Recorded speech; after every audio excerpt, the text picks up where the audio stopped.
Hola, ¿qué tal? Soy el ingeniero bioquímico Amado Martín Hernández Carrión. Actualmente curso el propedéutico para ingresar a la maestría en seguridad alimentaria ofertada por la Universidad Abierta y a Distancia de México.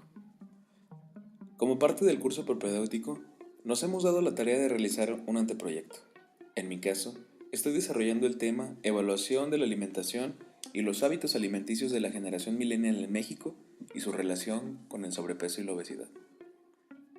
Primero que nada, se define como millennials al grupo poblacional que comprende a las personas nacidas entre 1980 y el año 2000.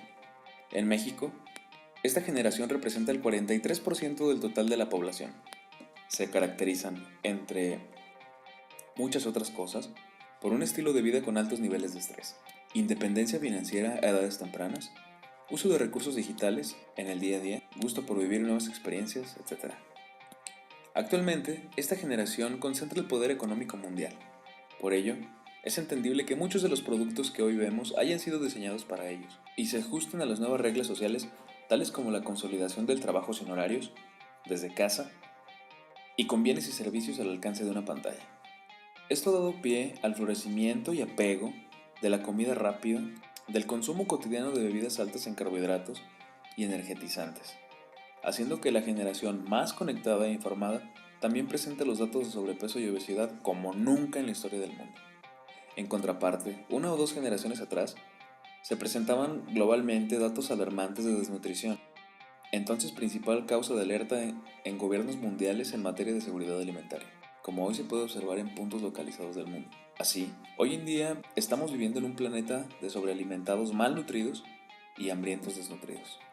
Para complementar la información bibliográfica en que se sostiene este anteproyecto, me encuentro con el licenciado en nutrición Ricardo Alvarado Caporal, al cual le agradezco su tiempo y respuesta en esta entrevista. Y ante esta problemática de salud pública y de seguridad alimentaria que aqueja principalmente a la población millennial en México. Ricardo, ¿cuáles son las principales causas del sobrepeso en México? Hola, ¿qué tal? Buenas tardes. Resolviendo tu primera pregunta, las causas principales que en la actualidad se presenta, pues principalmente es el ayuno, es decir, que las personas por vivir su vida a estrés día a día se desapegan de las cosas principales que es, por ejemplo, bueno, la alimentación, en el cual, pues, bueno, mucha de la gente se despierta por llevarlo en la rutina diaria y no toma la que viene siendo la parte más importante, que es el desayuno en el aspecto nutricional. Esto lo que genera es un acúmulo de grasa por el almacenamiento, es decir, tu cuerpo entra en un estado de ayuno donde lo que tú le estás dando de comer lo almacena. Entonces, esto repercute cuando el alimento no es introducido en la primera media hora en cuanto uno se despierta. Pocas personas lo saben y pocas le toman importancia. Entonces, esa es una de las principales causas por la cual las personas aumentan de peso, aún ahí sin decir que como poco o como mucho. Es decir, como mucho, aumento de peso. Como poco, aumento de peso. Entonces, realmente es una de las partes principales por las cuales se llega a este problema. Aparte de que nuestra alimentación pues no es balanceada, no es equilibrada, comemos lo primero que vemos, etcétera, ¿no? Ya veo. De hecho, aquí me conecta con la segunda pregunta que es, ¿cómo se relaciona el estilo de vida millennial con estas causas que nos mencionas? Pues prácticamente es el hecho de que me despierto, no desayuno, como lo primero que encuentro ahí como a las 10, 11, 12, 1 de la tarde, sigo con las demás actividades, me brinco la comida, se da la noche, me como una pizza, una torta, un refresco, y pues realmente eso es lo que se asocia, principalmente la falta de tiempo para decir, ¿sabes qué? Me voy a sentar, voy a desayunar y pues después lo que sigue y ok, se acerca a lo mejor la colación y decir, ok, me voy a comprar una fruta, una barra, un jugo, un licuado, no sé, pero más que nada es eso, la falta de tiempo. Ya veo. Sí, sí, claro. Ahora dice, la pregunta 3 es, basado en tus conocimientos, ¿cuál sería la recomendación calórica media de la población dentro de estos rangos de edad? ¿Y cuál es el número de calorías que una persona debe consumir para perder, mantenerse o incrementar su peso? Pues bueno, este dato es un poco variable. ¿Por qué? Porque dependiendo a la persona, es decir, su peso o su estatura, es lo que nos va a dar el margen para poder establecer un gasto calórico y en este caso un gasto energético basal, que es la energía requerida mientras nuestro cuerpo está en reposo. ¿Cómo te pongo un ejemplo? Una persona, digamos, de 60 kilos, bueno, a lo mejor me veo muy exagerado, unos 90 kilos, Ya. tú puedes meterle, para que tú sepas el gasto calórico de esta persona, hay una fórmula sencilla que en este caso son 20, 25 y 30 kilogramos por kilo de peso. Si esta persona con 80 kilos o 90 kilos tú la ves que es muy pasada, entonces tú vas a tomar el mínimo de calorías, es decir, 20. Si tú lo ves que está muy delgado o está a lo mejor una complexión promedia, pues a lo mejor tomas el 25 o 30 calorías por kilo de peso. No sé si me doy a entender. Sí, sí, claro, claro. Entonces así ya más o menos determinas cuál es lo que necesita y de ahí cuánto se necesita en el caso de las personas que desean perder peso o que desean mantenerse o incrementarlo. Sí, por ejemplo, te digo, a lo mejor viendo una persona que pese 120 kilos, que es muy común en la actualidad, es decir, que mantenga obesidad, ¿Sí? entonces pues yo le voy a decir, ¿sabes qué? Vas a consumir 20 calorías, entonces pues tú vas a ver que realmente la cantidad que esta persona está recurriendo, pues es 120, te digo, por la cantidad de 20 calorías, y con esto va a tener prácticamente una pérdida de peso que te da de 2.400 calorías. Tú dirás 2.400 calorías cuando la gente o la publicidad o la televisión te pinta que son 2.000 calorías. Pues sí, son 2.000 calorías, pero si esta persona está acostumbrada a en una comida consumir 3 o 4.000 calorías en una rebanada de pizza, un refresco, un helado o entre más cosas, pues entonces 2.000 calorías serán poco, y esto generará obviamente en el transcurso del día, es decir, que yo pueda repartir 2.400 calorías en todo el día y esta persona lo pueda hacer en tiempo y forma, entonces podrá tener efectivamente una pérdida de peso. Ok, ok. Bueno, basando en un estudio que realicé en la cadena de McDonald's, determiné que comiendo un menú estándar, desayuno, comida y cena, ahí obviamente pues no todos lo hacen, ¿verdad? Pero se están ingiriendo un aproximado de 3.280 kilocalorías por día, el cual, según, bueno, basándome incluso en mi experiencia personal, representa la media de los alimentos que se consumen por los millennials, sin considerar, claro, el consumo de snacks, bebidas energetizantes, no alcohólicas, que incrementaría, pues, en tal vez un 200% esta cantidad. Ahora, ¿qué representa para la salud de una persona comer este tipo de alimentos y esta cantidad de kilocalorías? No, pues prácticamente repercute su condición de salud, es decir, si esta persona, hablando que los millennials a lo que te refieres, pues son personas sedentarias que se la viven en su vida estrés, es decir, trabajo, escuela, proyectos, prácticas, por así decirlo, sin Sí. algunas otras actividades adicionales. Entonces, es sumamente alta la cantidad calórica que la persona está consumiendo. Es decir, si la persona no hace una actividad física que en recurra un gasto calórico, pues prácticamente, es más, no te vayas al consumo de un desayuno, comida y cena en un McDonald's. Simplemente una pizza y un refresco, una pizza de Little Caesar y un refresco que te dan de 2,5 litros. Hay personas que se lo comen, pues realmente estás consumiendo 4.000 calorías. Wow. Es decir, lo que te consumes hoy en todo el día y lo que consumes mañana en todo el día. Wow. Entonces, realmente el apego que esto genera, pues no sé si me dé a entender.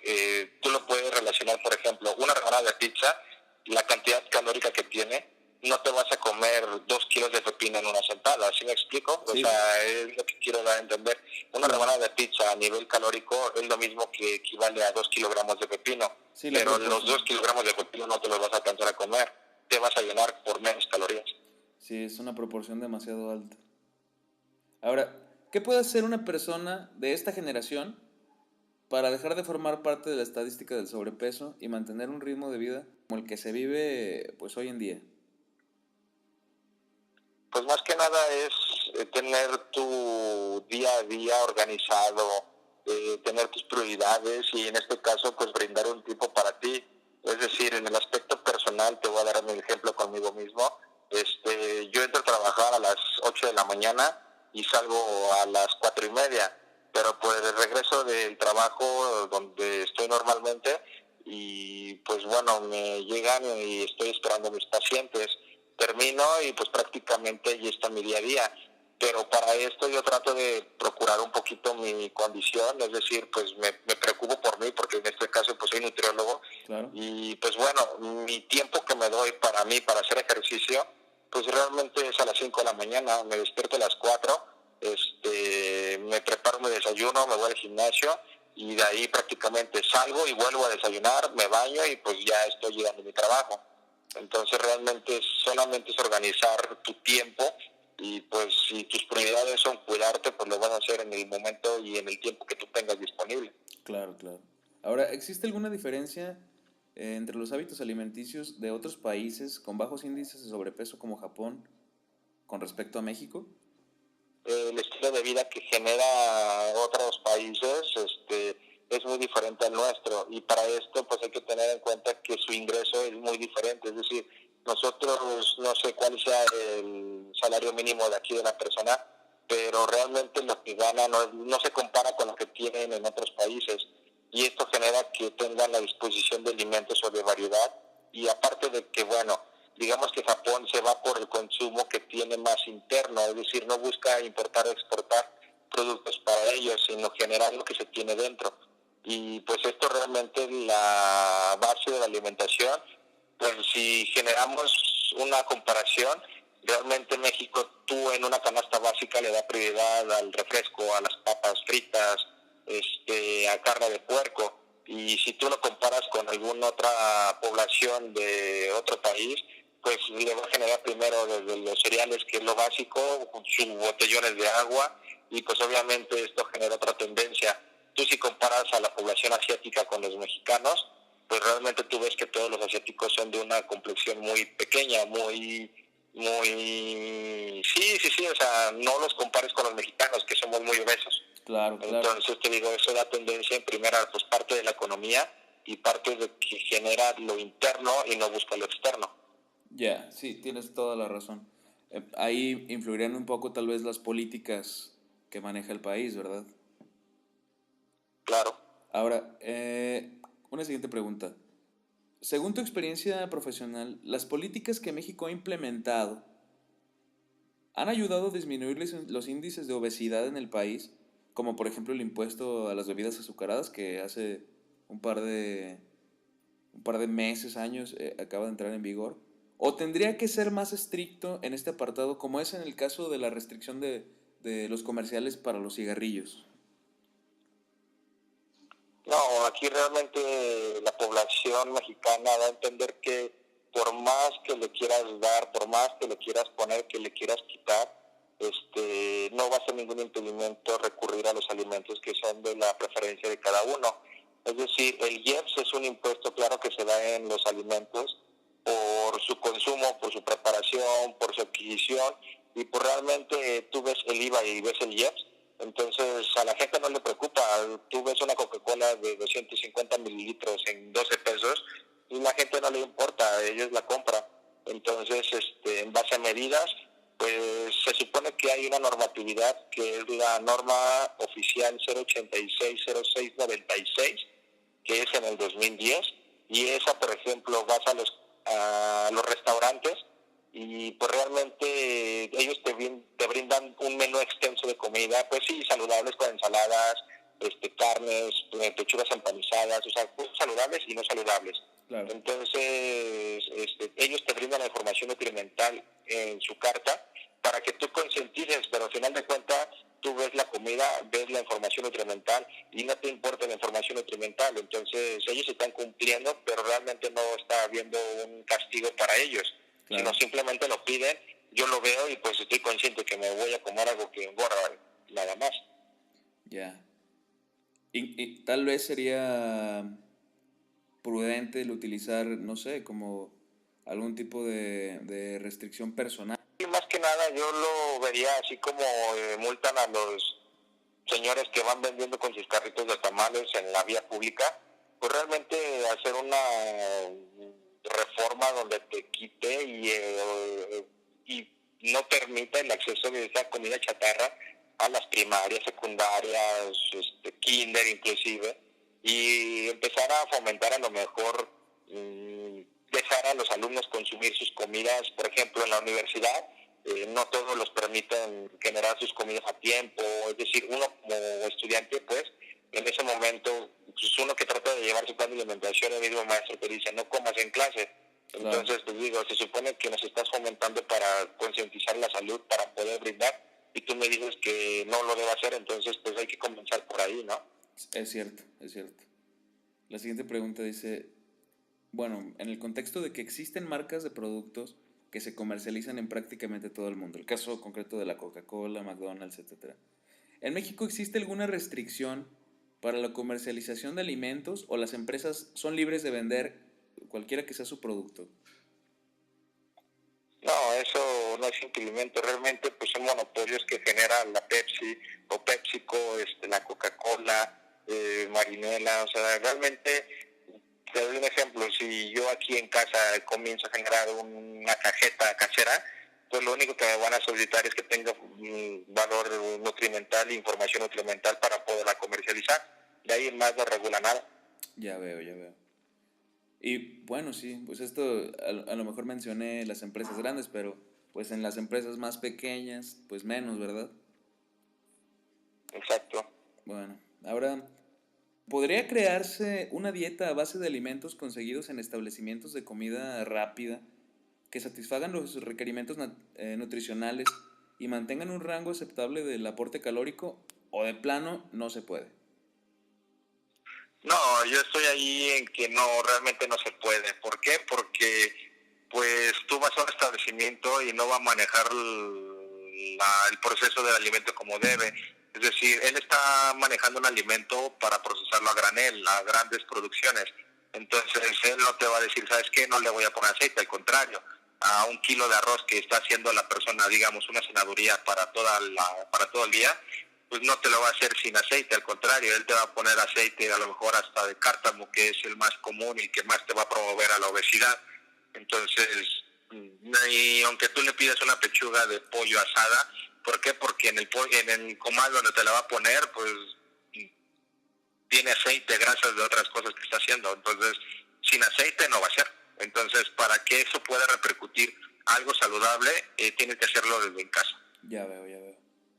Ahora, no sé si tengas por ahí el dato, pero ¿cuál es el costo promedio por día de una alimentación sana y bien balanceada que debería de utilizar un millennial para estar, bueno, sano? Pues ahí es un poquito variable ese número. ¿Por qué? Porque pues si hablamos por calidad, pues pudiera ser hasta unos 500 pesos por día de la persona.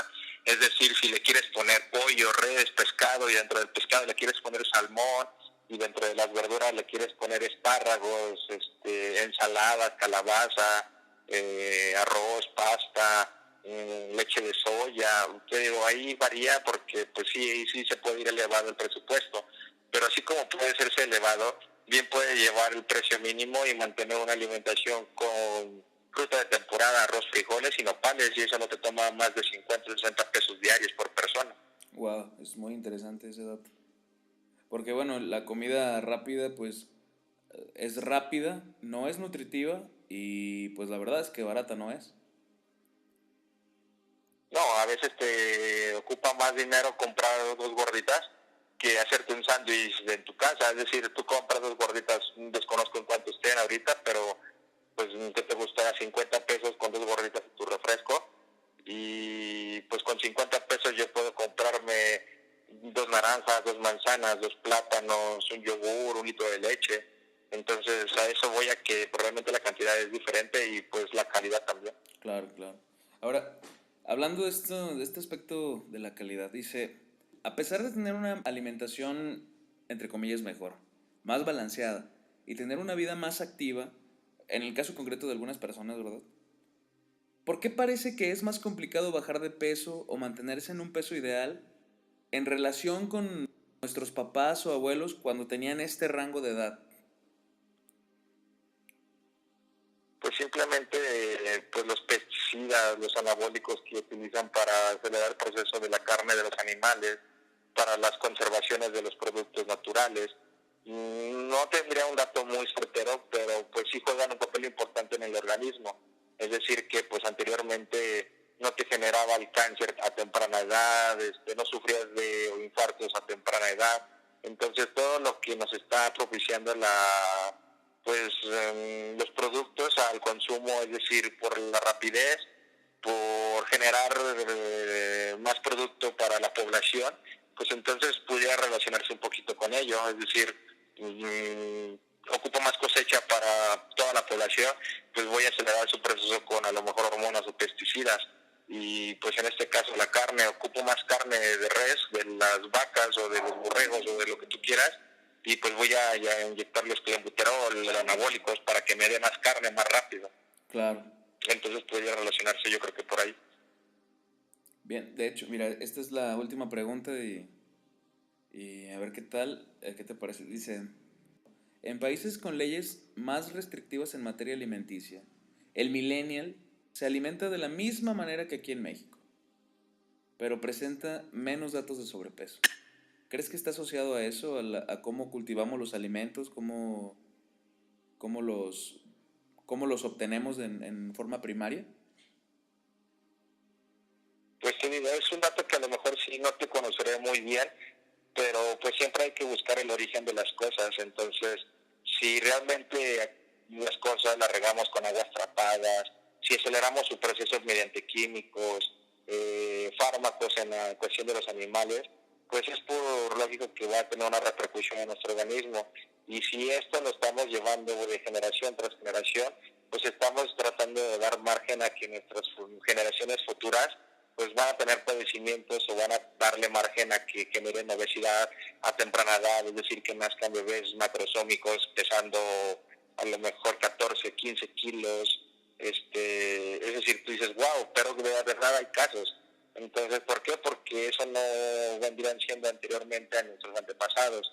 Es decir, ¿cuándo has visto a un niño de 11 años que muera por un infarto del corazón? Cosa que en Coahuila, en el 2014, hubo un niño con estas condiciones de obesidad, donde en el receso, jugando fútbol, muere de un infarto. Cuando un infarto pues se preocupa a una persona de 60, 70 años, no a un niño de 11. Claro, tienes toda la razón. De hecho, en parte en eso se sustenta también este estudio, que digo, la generación millennial es ahorita el poder económico del mundo, pero es el ejemplo para la generación que sigue, ¿no? La generación, pues, de las personas que nacieron después del año 2000. Entonces, todos ellos van a tener que sufrir de nuestros errores, pero también, si es que se toman cartas en el asunto, pues, vivir beneficios que propicie también esta era de la tecnología, ¿no?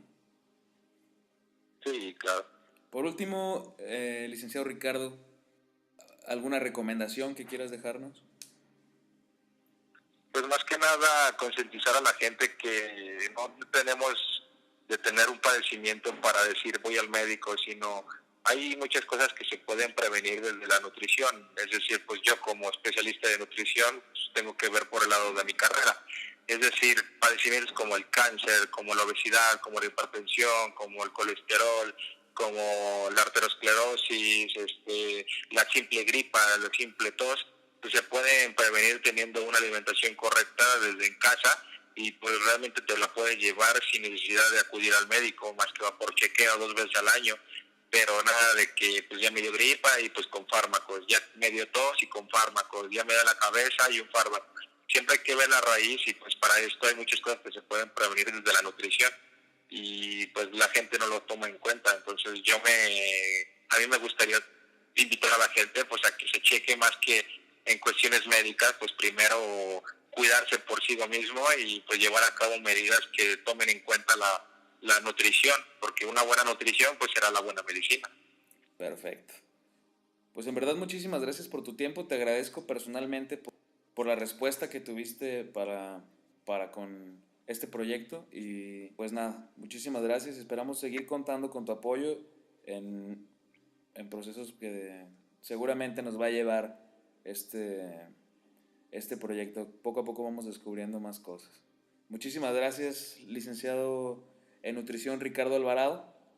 Pues ahí están sus recomendaciones, toda la información que nos ha brindado es de gran interés, de gran valor con respecto a cómo nos encontramos hoy en día en México y esperamos que les haya servido también.